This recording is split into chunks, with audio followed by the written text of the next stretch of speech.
Hello friends, welcome to my academy. तो friends, आज के इस क्लास में आपके सीटेट के एग्जाम के लिए सीटीपी के प्रीवियस ईयर क्वेश्चन डिस्कस करने वाले हैं, जो कि आपके एग्जाम के लिए इंपॉर्टेंट होने वाले हैं। तो चलिए देखते हैं आज के क्वेश्चन। इसके अलावा अगर आपको सीटेट सीटीपी के पेड नोट्स चाहिए तो स्क्रीन पे आपको एक व्हाट्सअप नंबर शो हो रहा होगा, वहाँ से आप मुझे व्हाट्सअप पर मैसेज करके पेड नोट्स को परचेज कर सकते हैं। नोट्स आपके एग्जाम के लिए बहुत ही ज़्यादा इंपॉर्टेंट है। बहुत सारे स्टूडेंट ऑलरेडी नोट्स को परचेज कर चुके हैं। यहाँ पर आपका फर्स्ट क्वेश्चन क्या दे रखा है, एक खेल क्रिया के दौरान चोट लगने पर रोहन रोने लगा। यह देखकर उसके पिता ने कहा, लड़कियों की तरह व्यवहार ना करो, लड़के रोते नहीं। पिता का यह कथन, ठीक है। तो फर्स्ट ऑप्शन क्या दे रखा है, लैंगिक रूढ़िवादिता को दर्शाता है। बिल्कुल सही ऑप्शन आपका यहाँ पर दे रखा है। देखिए, जब भी इस तरीके के कथन की बात की जाए कि जो लड़के होते हैं वो रोते नहीं, रोने का काम लड़कियों का होता है। जो लड़के होते हैं घरों के बाहर के काम करते हैं, ठीक है। घरों के अंदर का काम कौन करती हैं, लड़कियाँ करती हैं। इसके अलावा जो लड़के होते हैं मैथ साइंस में अच्छे होते हैं, लड़कियाँ मैथ साइंस में कमज़ोर होती हैं।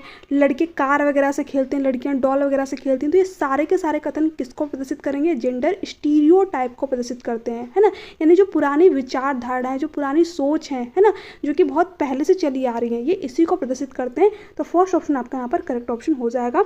सेकंड क्या दे रखा है, लैंगिक रूढ़िवादिता को चुनौती देता है। देखिए, यहाँ पर चुनौती देने की बात नहीं की जा रही, क्योंकि अगर यहाँ पर ये कहा गया होता कि लड़के भी रो सकते हैं, लड़कियाँ भी रो सकते हैं, क्योंकि जो भावनाएं होती हैं, जो इमोशंस होते हैं, दोनों के अंदर होते हैं, है ना।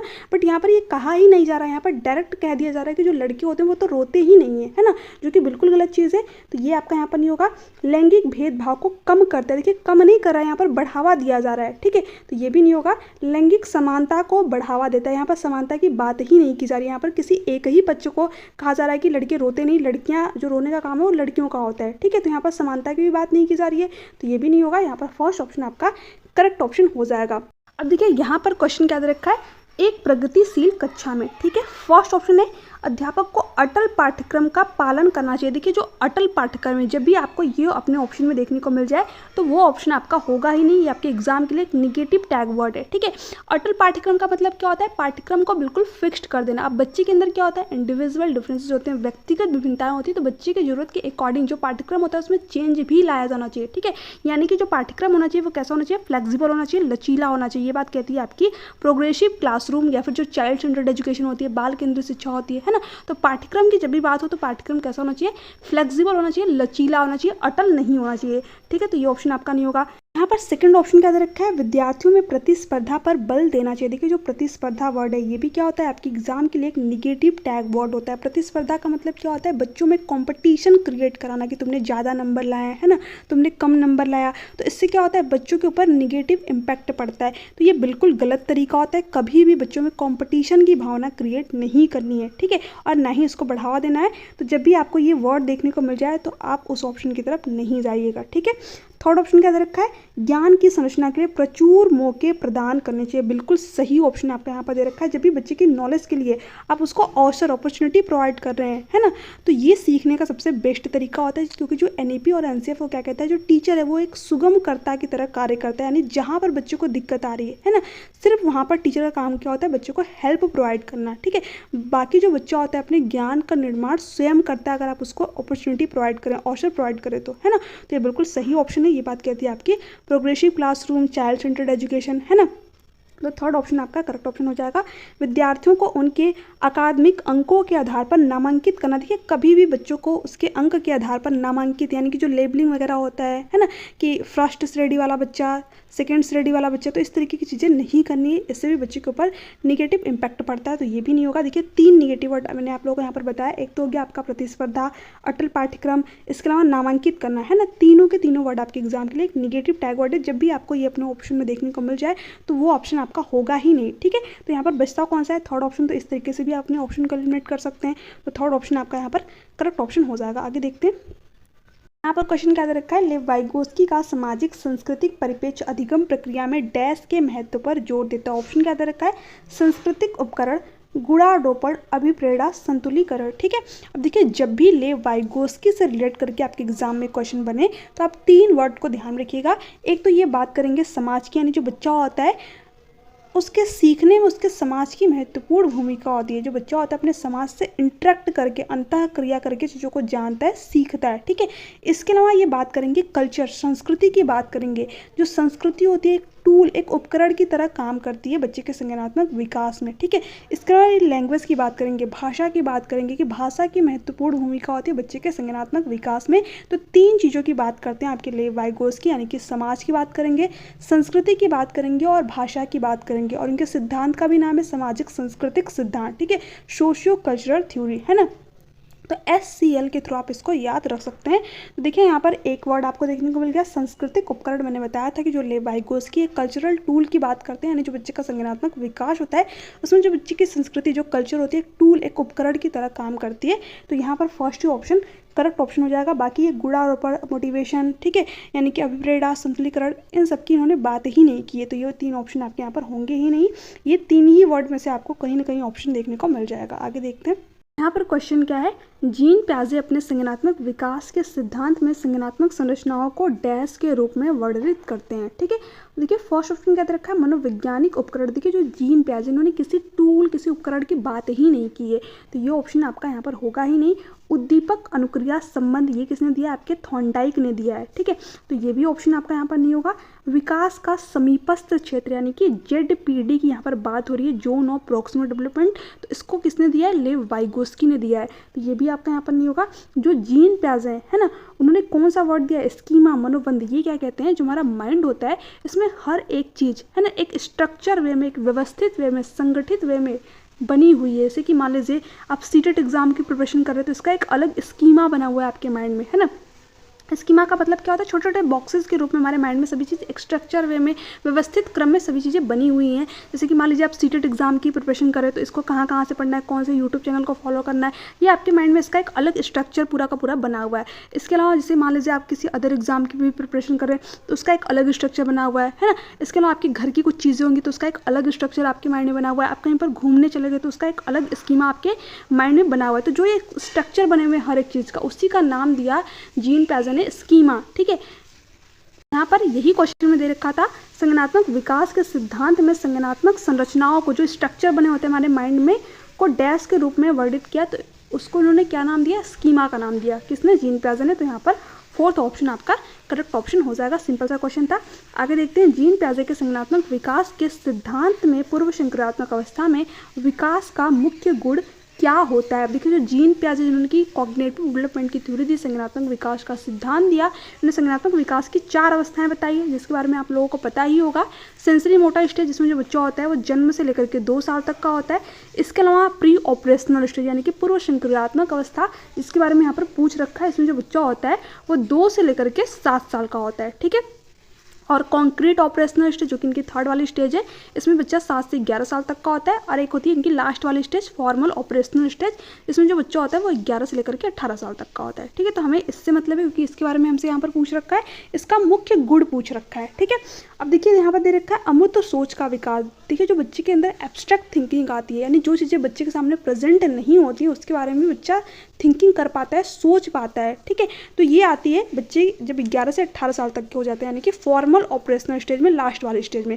तो ये तो ऑप्शन आपका होगा नहीं। ठीक है, विचार सोच में केंद्रीकरण। ठीक है, ये बात आपकी यहाँ पर सही हो जाएगी। ठीक है, कैसे सही हो जाएगी इसको जरा यहाँ पर समझिए। देखिए जब बच्चा प्याजे के 2nd वाले स्टेज में होता है, यानी कि 2 से लेकर के 7 साल का होता है, तो उसकी सोच में क्या होता है, केंद्रीकरण होता है, यानी कि उसका ध्यान एक ही जगह पर सेंटर होता है। जैसे कि मान लीजिए जो 2 से 7 साल के बच्चे होते हैं, कभी आप इनको एक 5 का नोट दीजिए और 5 के 5 सिक्के दिखाइए। ठीक है, बच्चे क्या करेगा, इन सिक्कों को लेना ज़्यादा पसंद करेगा, क्योंकि उसको लगता है जो चीज़ दिखने में ज़्यादा है वही चीज़ ज़्यादा होगी। ठीक है, तो बच्चे का ध्यान यहाँ पर क्वान्टिटी पर होता ही नहीं है, मात्रा पर होता ही नहीं, उसको लगता है कि जो चीज़ ज़्यादा दिख रही है वही ज़्यादा होगी। ठीक है, तो यहाँ पर सिक्के उसको 5 दिख रहे होते हैं, नोट एक ही दिख रही होती है, तो इसलिए बच्चा सिक्कों को लेना पसंद करता है। ठीक है, यहाँ पर जो जीन प्याजे, उन्होंने एक एक्सपेरिमेंट भी किया हुआ था। उन्होंने एक चौड़ा सा टब लिया था, उसके बाद में इन्होंने एक लंबा सा ग्लास लिया था। ठीक है, अब इन्होंने चौड़े वाले ग्लास में पानी भरा और फिर इसी पानी को, ठीक है, इन्होंने लंबे वाले ग्लास में भरा।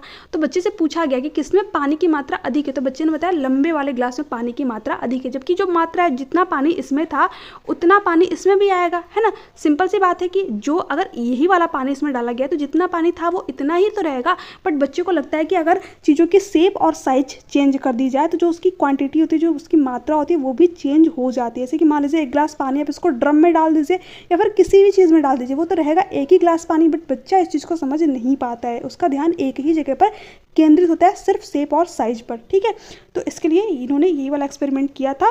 तो ये बात आपके यहाँ पर करेक्ट ऑप्शन हो जाएगी। यही क्या होती है, प्री ऑपरेशनल स्टेज की एक मुख्य गुण होता है। जो बच्चे की थिंकिंग होती है वो एक ही जगह पर सेंटर होती है ना। परिकल्पित निम्नात्मक सोच ये जब बच्चा 11 से लेकर के 18 साल तक का होता है तब कर पाता है। ठीक है, तो ये आपका यहाँ पर नहीं होगा। संरक्षण और पदार्थों को क्रमबद्ध करने की क्षमता। आप देखिए, जब बच्चा कंजर्वेशन, संरक्षण और पदार्थों को क्रमबद्ध करने की जो प्रवृत्ति है कॉन्क्रीट ऑपरेशनल स्टेज में आती है, यानी कि जब बच्चा 7 से लेकर के 11 साल तक का होता है। तो ये ऑप्शन आपका नहीं होगा, यहाँ पर सेकेंड वाला ऑप्शन करेक्ट ऑप्शन हो जाएगा। ओके, नेक्स्ट क्वेश्चन है, विकास के संदर्भ में निम्न में से कौन सा कथन सही है। फर्स्ट ऑप्शन क्या रखा है, विकास की दर सभी संस्कृतियों में सभी के लिए समान होती है। ये बात कहना यहाँ पर पूरी तरीके से गलत हो जाएगी, क्योंकि जो रेट ऑफ डेवलपमेंट होती है सभी बच्चों में अलग अलग होती है। क्योंकि आपने देखा होगा कुछ बच्चे होते हैं जो कि बहुत ही फास्ट ग्रोथ करते हैं। ठीक है, 8 से 9 महीने में चलना भी सीख जाएंगे, बोलना भी सीख जाएंगे। बट वहीं पर कुछ बच्चे होते हैं जो कि स्लो ग्रोथ करते हैं। तो जो रेट ऑफ डेवलपमेंट होती है, जो विकास की दर होती है, सभी बच्चों में अलग अलग होती है ना। तो ये गलत है। विकास केवल विद्यालय में होने वाला अधिगम से होता है। देखिए, जो विकास होता है ये परिवार में भी होता है बच्चे का, ठीक है, समाज में भी होता है। बच्चा सभी जगहों से चीज़ों को सीखता है। ठीक है, विद्यालय में फॉर्मल एजुकेशन जो है ग्रहण करता है, बट जो अनौपचारिक शिक्षा होती है, इनफॉर्मल एजुकेशन होती है, बच्चा अपने फैमिली से ही सीखता है। तो यहाँ पर केवल विद्यालय में होती है, ये बात कहना गलत है। विकास केवल बाल्यावस्था के दौरान ही होता है, ये बात तो पूरी तरीके से गलत हो जाएगी। क्योंकि जो डेवलपमेंट होता है ये बच्चे के माँ के गर्भ से शुरू होता है। ठीक है, यानी जब बच्चा माँ के गर्भ में रहता है तभी से उसका विकास शुरू हो जाता है, और जब तक उसकी मृत्यु नहीं होती तब तक निरंतर चलता रहता है। तो विकास बाल्यावस्था के दौरान नहीं होता है, माँ के गर्भ से ही शुरू हो जाता है। तो ये भी बात गलत है। विकास बहुआयामी होता है, बिल्कुल सही ऑप्शन आपका यहाँ पर हो जाएगा। जो विकास होता है मल्टी डायमेंशनल, मल्टी डायरेक्शन होता है, यानी कि कई आयामों में हमारा विकास होता है। हमारा फिजिकल डेवलपमेंट होता है, हमारा शारीरिक विकास होता है, हमारा कॉग्निटिव डेवलपमेंट यानी कि हमारा संज्ञानात्मक विकास होता है, सोशो डेवलपमेंट यानी कि सामाजिक विकास होता है। इसके अलावा हमारा इमोशनल डेवलपमेंट यानी कि भावनात्मक या फिर इसी को कह लीजिए संवेगात्मक विकास होता है ना। तो ये बात बिल्कुल सही है। तो फोर्थ ऑप्शन आपका यहाँ पर करेक्ट ऑप्शन हो जाएगा। आगे देखते हैं। अब ये भी क्वेश्चन आपका यहाँ पर इंपॉर्टेंट हो जाता है, बच्चों के सामाजिकरण के संदर्भ में निम्न में से कौन सा कथन सही है। फर्स्ट ऑप्शन क्या रखा है, विद्यालय सामाजिकरण का एक द्वितीय कारक है और परिवार सामाजिकरण का एक प्राथमिक कारक है। बिल्कुल सही ऑप्शन आपका यहाँ पर हो जाएगा। देखिए, अगर हम बात करें सोशलाइजेशन की, सामाजिकरण की बात करें, तो इसके दो फैक्टर होते हैं, दो कारक होते हैं। एक होता है आपका प्राथमिक कारक और एक होता है आपका द्वितीय कारक। ठीक है, एक बात हमेशा ध्यान रखिएगा कि प्राथमिक कारक के अंदर आपका हमेशा ही परिवार आएगा। ठीक है, सिर्फ प्राथमिक कारक के अंदर क्या आएगा, परिवार ही आएगा, है ना। इसके अलावा जितने भी आपके फैक्टर होते हैं, जितने भी कारक होते हैं, वो सारे के सारे द्वितीयक सोशलाइजेशन के अंतर्गत आ जाएंगे। जैसे कि आपका मीडिया हो गई, है ना, इसके अलावा आपका स्कूल हो गया, ये सारे किसके अंतर्गत आ जाएंगे, द्वितीयक सोशलाइजेशन के अंतर्गत आ जाएंगे। आपका समाज हो गया, संस्कृति हो गई, है ना, ये सारे के सारे सेकेंडरी सोशलाइजेशन के अंतर्गत आ जाएंगे। बात ध्यान रखिएगा। इसके अलावा एक चीज़ की और हम बात करते हैं, आस पड़ोस। ठीक है, अब देखिए आस पड़ोस है, ठीक है, ये कभी कभी ये लोग सेकेंडरी सोशलाइजेशन के अंदर काउंट कर लेते हैं, तो कभी कभी प्राइमरी सोशलाइजेशन के अंतर्गत काउंट कर लेते हैं। तो वो डिपेंड करता है कि किसके अकॉर्डिंग आपको ऑप्शन दे रखा है ना। बट ये वाला जो आस पड़ोस है, ये ध्यान रखिएगा कि ये कभी प्राइमरी के अंदर भी आ सकता है और कभी सेकेंडरी सोशलाइजेशन के अंतर्गत भी आ सकता है। तो जब परिवार के साथ में आस पड़ोस दे रखा है तो आपका प्राइमरी के अंतर्गत आएगा। बट जब स्कूल के साथ में आस पड़ोस या फिर मीडिया के साथ में आस पड़ोस दे रखा है तो वो आपका सेकेंडरी सोशलाइजेशन के अंतर्गत आएगा। बट फैमिली हमेशा ही प्राथमिक सोशलाइजेशन के अंतर्गत आएगी, क्योंकि जो सामाजिकरण की प्रक्रिया होती है, बच्चा कहाँ से चीज़ों को सीखना शुरू करता है, अपने परिवार से, अपने फैमिली से ही। ठीक है, तो ये बात आप हमेशा ध्यान रखिएगा। जहाँ पर कन्फ्यूजन क्रिएट हो सकती है, जहाँ पर आपसे क्वेश्चन गलत हो सकते हैं, वो सारी चीज़ें मैंने आप लोग को यहाँ पर बता दिया। ठीक है, तो जब भी आपके एग्जाम में क्वेश्चन आए इसको आप इजीली कर ले जाएंगे। विद्यालय के बारे में मैंने क्या बताया, सेकेंडरी सोशलाइजेशन होता है, द्वितीय सोशलाइजेशन होता है। परिवार के बारे में बताया, प्राथमिक होता है, तो ये बात बिल्कुल सही है। विद्यालय सामाजिकरण की एक प्राथमिक कारक है। प्राथमिक में मैंने क्या बताया था, परिवार होता है, प से प्राथमिक, प से परिवार, ऐसे याद कर सकते हैं।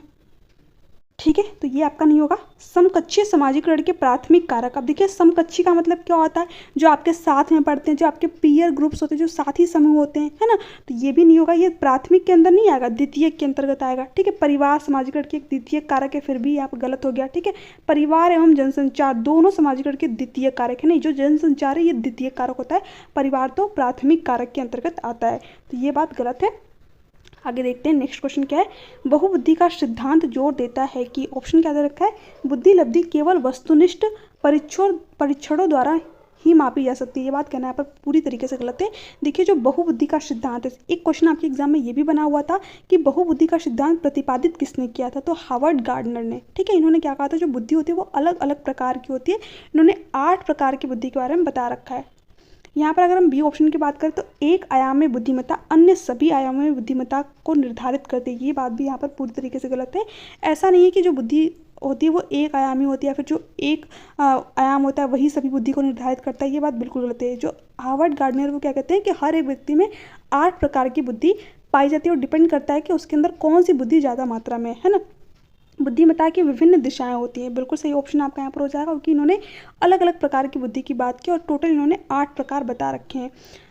बुद्धिमत्ता में कोई व्यक्तिगत विभिन्नताएं नहीं होती, ये बात गलत हो जाएगी यहाँ पर। हर बच्चे में, ठीक है, क्या होती है, इंडिविजुअल डिफरेंसेस होते हैं, व्यक्तिगत विभिन्नताएं होती है। सबकी बुद्धि अलग अलग होती है, सबकी सोचने समझने तर्क करने की जो क्षमता होती है वो अलग अलग होती है। ठीक है, तो यहाँ पर दे रखा है कि कोई व्यक्तिगत विभिन्नता यानी कि इंडिविजुअल डिफरेंसेस होते ही नहीं है, तो ये गलत हो जाएगा। यहाँ पर थर्ड ऑप्शन करेक्ट ऑप्शन आपका हो जाएगा। आगे देखते हैं, लॉरेंस कोहलबर्ग के अनुसार किसी कार्य को इसलिए करना क्योंकि दूसरे इसे स्वीकृति देते हैं नैतिक विकास के डैश चरण को दर्शाता है। देखिए जो लॉरेंस कोहलबर्ग है ना, उन्होंने नैतिक विकास का सिद्धांत दिया, मोरल डेवलपमेंट की थ्योरी दी। उन्होंने नैतिक विकास के 3 लेवल बताए हैं।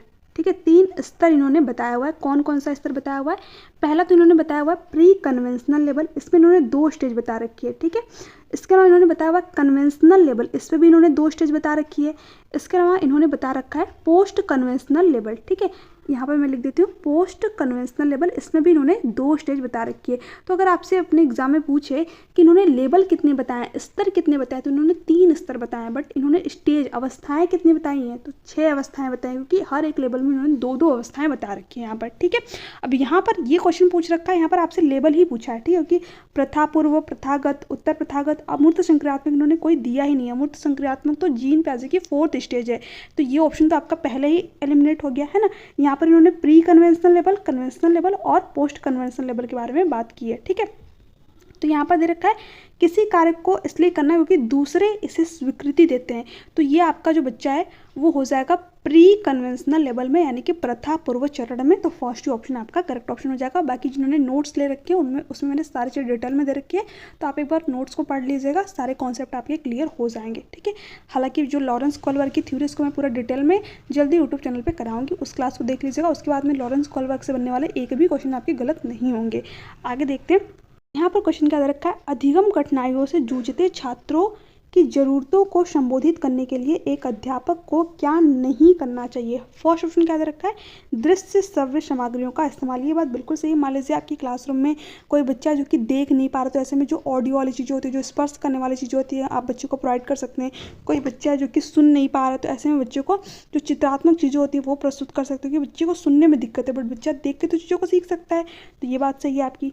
संरचनात्मक शिक्षा शास्त्रीय उपागमों का इस्तेमाल, यानी जो शिक्षा शास्त्रीय उपागम होते हैं और जो अप्रोच होती हैं, अलग अलग तरीके होते हैं पढ़ाने के, उसका आप यूज कर सकते हैं ताकि बच्चे को सीखने में हेल्प करे। तो ये भी बिल्कुल सही है।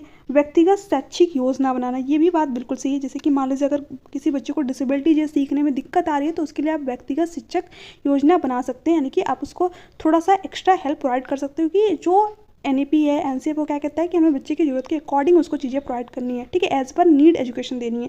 तो ये भी बात बिल्कुल सही है। शिक्षा शास्त्री और आकलन के जटिल संरचनाओं का प्रयोग, यही बात गलत दे रखी है और यही आपका यहाँ पर करेक्ट ऑप्शन हो जाएगा, क्योंकि जो सही नहीं था उसी के बारे में हमसे पूछ रखा है। जो पाठ्यक्रम या फिर जो शिक्षा शास्त्र होता है, जो आकलन के तरीके होते हैं, ये फ्लेक्सिबल होने चाहिए, लचीले होने चाहिए, जटिल नहीं होने चाहिए। ये वर्ड आपके एग्जाम के लिए एक निगेटिव वर्ड है, ध्यान में रखिएगा। तो यही बात गलत है और यही आपका यहाँ पर करेक्ट ऑप्शन हो जाएगा, क्योंकि हमसे गलत ही पूछ रखा था। ठीक है, आगे देखते हैं, सृजनात्मकता की पहचान का प्रमुख लक्षण क्या है। कम परिज्ञानता, बोधगम्यता। देखिए जब भी सृजनात्मकता, क्रिएटिविटी की बात है, तो जो बच्चा होता है वो अलग अलग डायरेक्शन में सोच पाता है, यानी एक ही प्रॉब्लम के, एक ही समस्या के बच्चा मल्टीपल सोल्यूशन बता पाएगा, है ना। तो जब भी जो सृजनात्मकता होती है, इसकी प्रमुख पहचान किससे होती है, डाइवर्जेंट थिंकिंग से, यानी कि अपसारी चिंतन से। तो यहाँ पर आपका सेकंड ऑप्शन करेक्ट ऑप्शन हो जाएगा। अभिसारी नहीं होगा, कन्वर्जेंट नहीं होगा, अपसारी होगा, ये वर्ड ध्यान रखिएगा। तो सेकंड ऑप्शन आपका करेक्ट ऑप्शन हो जाएगा। अति सक्रियता, यानी जो बच्चा हाइपर एक्टिव हो, तो ये तो आपका होगा ही नहीं। असतर्कता, इसका कोई मतलब ही नहीं है। ठीक है, आगे देखते हैं। अब यहाँ पर क्वेश्चन क्या है, विविध पृष्ठभूमियों के अधिगमकर्ताओं को संबोधित करने हेतु एक अध्यापक को डैश।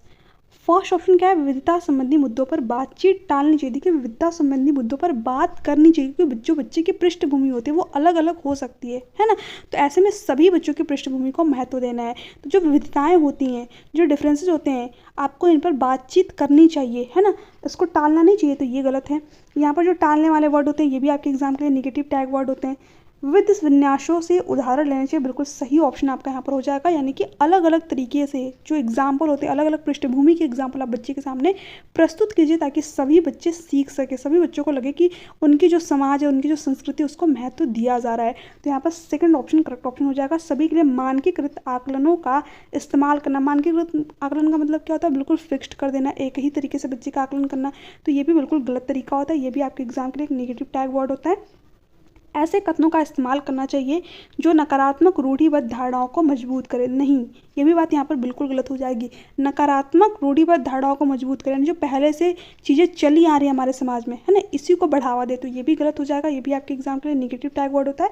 तो सेकंड ऑप्शन आपका यहाँ पर करेक्ट ऑप्शन हो जाएगा। आगे देखते हैं, समस्या समाधान क्षमताओं को किस प्रकार सुसाध्य किया जा सकता है। लगातार अभ्यास और कार्यान्वयन पर जोर देकर। देखिए जो समस्या समाधान होती हैं, ठीक है, प्रॉब्लम सॉल्विंग जो होता है ना, इनको आप बार बार रिपीट करवा के चीज़ें, है ना, इसको आप बढ़ावा नहीं दे सकते हैं। ये बिल्कुल गलत तरीका होता है। जब बच्चे को बार बार चीज़ों को रिपीट किया जाता है, दोहराया जाता है, तो बच्चा सिर्फ चीज़ों को रटता है ना, कोई समस्या समाधान वो कर नहीं पाता। जो टीचर ने चीज़ें बता दी सिर्फ उसी को बच्चा बार बार रिपीट करता है, तो ये बिल्कुल गलत तरीका है। समस्याओं के हल हेतु अटल प्रक्रिया, तो ये मैंने बताया था निगेटिव वर्ड होता है, तो ये नहीं होगा आपका। समरूपों के इस्तेमाल को बढ़ावा देकर। देखिए जो समरूप होते हैं यानी कि अलग अलग तरीका, एक ही क्वेश्चन को आप कैसे सॉल्व कर सकते हैं, एक ही समस्या के कितने समाधान हो सकते हैं, है ना। जब इस तरीके की सोच बच्चे के अंदर डेवलप होगी तभी वो जो समस्या होगी वो सुसाध्य हो पाएगी, यानी कि बच्चा उसको अलग अलग तरीके से सॉल्व कर पाएगा। तो बिल्कुल सही ऑप्शन है। विद्यार्थियों में डर की भावना पैदा करना। विद्यार्थियों को कभी भी दंड देने की बात की जाए, डर की भावना पैदा करने की बात की जाए, उनको इनाम पुरस्कार देने की बात की जाए, तो ये सारे के सारे वर्ड आपके एग्जाम के लिए निगेटिव वर्ड है, वो ऑप्शन आपका होगा ही नहीं। आगे देखते हैं, अधिगम की अभिप्रेरणा को किस प्रकार कायम रखा जा सकता है। बच्चों को दंड देकर, मैंने बताया ये क्या होता है, निगेटिव वर्ड होता है। प्रवृत्ता अभिमुखी लक्ष्यों पर जोर देकर। देखिए प्रवृत्ता अभिमुखी लक्ष्य क्या होते हैं, जिसमें जो बच्चे का ध्यान होता है वो मास्टरी पर होता है ना, सीखने पर फोकस रहता है बच्चे का, तो ये बिल्कुल सही है। तो सेकंड ऑप्शन आपका करेक्ट ऑप्शन हो जाएगा। बच्चे को बहुत आसान क्रियाकलाप देकर। देखिए बच्चों को बहुत ही इजी क्रियाकलाप नहीं देने, बच्चों को बहुत हार्ड क्रियाकलाप नहीं देना, बच्चे की जरूरत के अकॉर्डिंग आप उसको क्रियाकलाप दें, है ना, तो ये बात गलत है। यंत्रवत याद करने पर जोर देकर, फिर से वही याद रोट मेमोराइजेशन की बात की गई, तो एनईपी और एनसीएफ इसके खिलाफ है, तो ये भी नहीं होगा। आगे देखते हैं, शर्मिंदगी का संज्ञान से कोई प्रभाव, कोई संबंध नहीं है, ये बात तो बिल्कुल गलत है। देखिए जब बच्चा क्लासरूम में शर्मिंदगी महसूस करता है, जैसे कि टीचर ने बच्चों को खड़ा करा दिया, है ना, अब कह रहे हैं कि तुम्हारे 10 में से 2 नंबर आए। कई बार होता है जब टेस्ट वगैरह लेते हैं तो कुछ बच्चों के तो अच्छे नंबर आते हैं, 10 में से 8, 10 में से 7 नंबर, ठीक है, कुछ बच्चों के बहुत ही कम नंबर होते हैं, किसी किसी के तो जीरो भी होते हैं, है ना। तो टीचर क्या करते हैं, क्लासरूम में खड़ा करा के बच्चों को वहाँ पर शर्मिंदा करते हैं, तो ये बहुत ही गलत तरीका होता है, इससे बच्चे के ऊपर बहुत ही निगेटिव इम्पैक्ट पड़ता है। बट यहाँ पर देखा है कि उसके संज्ञान पर कोई प्रभाव ही नहीं पड़ता, तो ये बिल्कुल गलत तरीका है, उसके संज्ञान में प्रभाव पड़ता है, ठीक है, का संज्ञान पर नकारात्मक प्रभाव पड़ सकता है, बिल्कुल सही बात है यहाँ पर, ठीक है। बच्चे के संज्ञान पर, बच्चे के मस्तिष्क पर नकारात्मक निगेटिव इम्पैक्ट पड़ सकता है, ठीक है, बच्चों को लग सकता है कि मैं तो कुछ सीख ही नहीं सकता है, फिर मैं दूसरे बच्चों से कमज़ोर हूँ, है ना। तो इस तरीके की चीज़ें कभी भी क्लासरूम में नहीं करनी एज ए टीचर के रूप में, ये बिल्कुल सही ऑप्शन आपका यहाँ पर हो जाएगा। बच्चों की अधिगम हेतु अभिप्रेरित करने के लिए बहुत प्रभावशाली नहीं होता है, गलत तरीका होता है कि भाव को अध्यापन अधिगम प्रक्रिया में बारंबार पैदा करना चाहिए, बिल्कुल गलत तरीका है, इसको नहीं करना चाहिए। जो बच्चे के टेस्ट वगैरह लिए जाते हैं, इसके जो नंबर वगैरह होते हैं ऐसे पूरे बच्चों के सामने नहीं प्रेजेंट करना चाहिए, क्योंकि बच्चे के अंदर इससे निगेटिव इम्पैक्ट पड़ता है। आगे देखते हैं, आज का लास्ट क्वेश्चन, निम्न में से अध्यापन अधिगम का सबसे प्रभावशाली माध्यम कौन सा है। विषय वस्तु को यंत्रवत याद करना फिर से आ गया, गलत। संकल्पनाओं के बीच संबंध खोजना, बिल्कुल सही ऑप्शन आपका हो जाएगा, यानी बच्चा रिलेशन खोज पाए, चीज़ों के बीच में संबंध स्थापित कर पाए, है ना, तो ये बिल्कुल सही तरीका हो जाएगा। बिना विश्लेषण के अवलोकन करना, नहीं, जो बच्चा है वो हर चीज़ का विश्लेषण करे, चीज़ों को तोड़ तोड़ के समझे कि आखिर ये चीज़ क्यों हुई, कैसे हुई, ठीक है, क्वेश्चन करे, डिबेट करे, वाद विवाद करे, तो विश्लेषण करना बहुत ही ज़्यादा जरूरी होता है, ये बात आपकी गलत दे रखी है कि बिना विश्लेषण, अनुकरण, नकल को दोहराना, तो ये तो आपका एग्जाम के लिए नेगेटिव टैग वर्ड होता है। कभी भी अनुकरण, दोहराव या फिर नकल, रिपीटेशन, अभ्यास की बात है तो सारे के सारे वर्ड आपके एग्जाम के लिए नेगेटिव वर्ड होते हैं। तो फ्रेंड्स ये थी आपकी आज की क्लास कैसी लगी नीचे कमेंट सेक्शन में कमेंट करके जरूर बताइएगा। अगर आपको वीडियो अच्छी लगी तो प्लीज़ चैनल को सब्सक्राइब कर लीजिएगा, बेल आइकन को प्रेस कर दीजिएगा ताकि जो आगे की क्लासेस है इसका नोटिफिकेशन आप लोगों को मिल जाए। इसके अलावा देखिए जो आपकी CDP की क्लासेज है लगभग 61 क्लासेस आपकी कंप्लीट हो चुकी है, जो प्रीवियस ईयर क्वेश्चन की क्लास है। ठीक है, तो जिन्होंने शुरू से क्लासेस दे रखी है तो इससे बाहर आपके एग्जाम में एक भी क्वेश्चन नहीं आने वाला है। सारे के सारे क्वेश्चन आपको इसी क्लास से देखने को मिल जाएंगे, क्योंकि सारे के सारे कॉन्सेप्ट मैंने अच्छी तरीके से आप लोग को बता रखे हैं। सारे के सारे प्रीवियस ईयर क्वेश्चन मैंने आप लोग को सॉल्व करा रखे हैं। तो जो क्लासेस है अगर आप इनको देख सकते हैं तो बहुत अच्छी बात है। अगर आप इन क्लासेस को नहीं देख पा रहे हैं तो जो मेरे द्वारा बनाए गए नोट्स है आप इनको ले सकते हैं, जिसका प्राइस अभी बहुत कम है। हालांकि वैसे भी मैंने प्राइस कम रखा हुआ था, बट अभी आप लोगों की डिमांड पे जो आपके नोट्स उस पर ऑफर चल रहा है तो प्राइस आपके अभी और कम हो गए, है ना। तो अभी आप उस नोट्स को परचेज कर सकते हैं, उसको आप एक बार अच्छी तरीके से रीड कर लीजिए। लास्ट में मैंने आप लोगों की एक मैराथन क्लास ले लूँगी, उसके अलावा आपको कुछ भी करने की ज़रूरत नहीं है। अगर आप इन 60 क्लासेस को देख नहीं पा रहे हैं तब मैं बता रही हूँ, ठीक है। अगर आप इन्हीं क्लासेस को देख ले रहे हैं, कवर कर ले रहे हैं तो बहुत अच्छी बात है। और जो आपकी थ्योरी वाली क्लासेस है उसमें भी मैंने लगभग 4 से 5 क्लासेस आपकी करा रखी हैं, जिसमें कि कुछ और क्लासेस हैं जो कि इंपॉर्टेंट है, वो मैं करा दूँगी आप लोगों को। तो वो क्लास देख लीजिए और ये प्रीवियस ईयर क्वेश्चन की क्लास देख लीजिए। इसके बाद आपके एग्जाम में क्वेश्चन नहीं आने वाले हैं। और जो लोग इन क्लासेस को कंप्लीट नहीं कर पा रहे, जिनके पास टाइम कम है, तो वो लोग ये नोट्स परचेज कर लें, जो कि आपको लगभग मतलब बहुत ही कम प्राइस है। व्हाट्सएप पे मैसेज करेंगे तो मैं आप लोगों को वहाँ पर पूरा डिटेल भेज दूँगी। तो ऐसा नहीं कि आपको 300-400 पेज के बहुत नोट्स मिलेंगे, नहीं, बहुत ही शॉर्ट नोट्स है, बहुत ही सिंपल सी ट्रिक्स मैंने बता रखी हैं। सब कुछ आपको इस नोट्स में मिल जाएगा। और जो लास्ट में आपकी एक मैराथन क्लास आएगी उसको जरूर देख लीजिएगा। आप सभी से रिक्वेस्ट है, क्योंकि वो बहुत ही ज़्यादा इंपॉर्टेंट है। लगभग आपकी 1 से 2 घंटे की मैराथन क्लास होगी, जिसमें कि मैं सारे कॉन्सेप्ट आपके वहाँ पर पूरे के पूरे अच्छी तरीके से कवर कर दूँगी, है ना। इसके अलावा जो आपकी हिंदी पेडागोजी की क्लास है इसमें लगभग अभी आपकी 4 से 5 ही क्लासेस हुई है, तो इसको जरूर देख लीजिएगा। ज़्यादा क्लासेस नहीं है, आपकी 20-20 मिनट की क्लास है। और इसमें लग रहा है मैं लगभग आपको 20 से 25 सेट आपको यहाँ पर करा दूंगी हिंदी पेडागोजी की। उसके बाहर आपको अपने एग्जाम में क्वेश्चन देखने को नहीं मिलेंगे, क्योंकि जो लेटेस्ट वाले आपके क्वेश्चन हुए हैं, जो आपके थोड़े से हार्ड पेपर बने हैं, उन सभी क्वेश्चनों को मैं यहाँ पर जो 20 से 25 प्रैक्टिस सेट आपके आएंगे प्रीवियस ईयर क्वेश्चन के, उसमें करा दूंगी कवर, ठीक है। तो इस क्लास को देख लीजिएगा और लास्ट में मैं आप लोगों की एक मैराथन करा दूंगी। तो ये क्लास अगर आप कर लेते हैं तो CDP और हिंदी में आपका बहुत ही अच्छा स्कोर होगा। इसके अलावा जो पैसेज वगैरह है इनके भी मैं क्लासेस करा दूंगी, क्या पैसेज कैसे सॉल्व करने हैं, है ना, क्या ट्रिक होती है, सब कुछ मैं आप लोगों को यहाँ पर कवर करा दूंगी। फिर भी अगर आपके कोई डाउट रह जाते हैं, कोई क्वेश्चन रह जाते हैं, तो आप नीचे कमेंट सेक्शन में कमेंट करके पूछ सकते हैं। इसके अलावा देखिए जिनका पेपर 1 है, मैं कोशिश करूँगी कि इस बार भी EVS की आप लोगों की एक क्लास करा दूँ। हालांकि एक आपका जो एग्ज़ाम होता 7 जुलाई वाला नहीं, मैंने 21 जनवरी के लिए एक आपकी मैराथन क्लास कराई थी EVS की, जिसमें कि अगर आप अभी भी जाकर के देखेंगे और 21 जनवरी का क्वेश्चन पर मैच करेंगे तो वहाँ से आपको लगभग 7 से 8 क्वेश्चन सिर्फ एक मैराथन क्लास से ही देखने को मिल जाएंगे, ठीक है। तो वो क्लास आप देख लीजिए, लगभग 1 से 1.5 घंटे की आपकी वो क्लास है। उससे बाहर आपकी EVS में क्वेश्चन नहीं आने वाला है। बट फिर भी अगर इस बार मुझे टाइम मिलता है तो मैं EVS की एक कंप्लीट मैराथन क्लास जरूर कराऊंगी, जिससे कि इस बार आपको अपने एग्जाम में हेल्प मिले, ठीक है। तो EVS की हो गई और हिंदी की हो गई और CDP की हो गई, ठीक है। तो EVS के लिए भी वो टाइम पर डिपेंड करता है, बट हिंदी और CDP की बिल्कुल कंफर्म है कि मैं आप लोगों को लास्ट में एक मैराथन क्लासेस जरूर प्रोवाइड करूँगी, ठीक है। तो चलिए मिलते हैं नेक्स्ट वीडियो में, तक के लिए bye bye, take care, thanks for watching.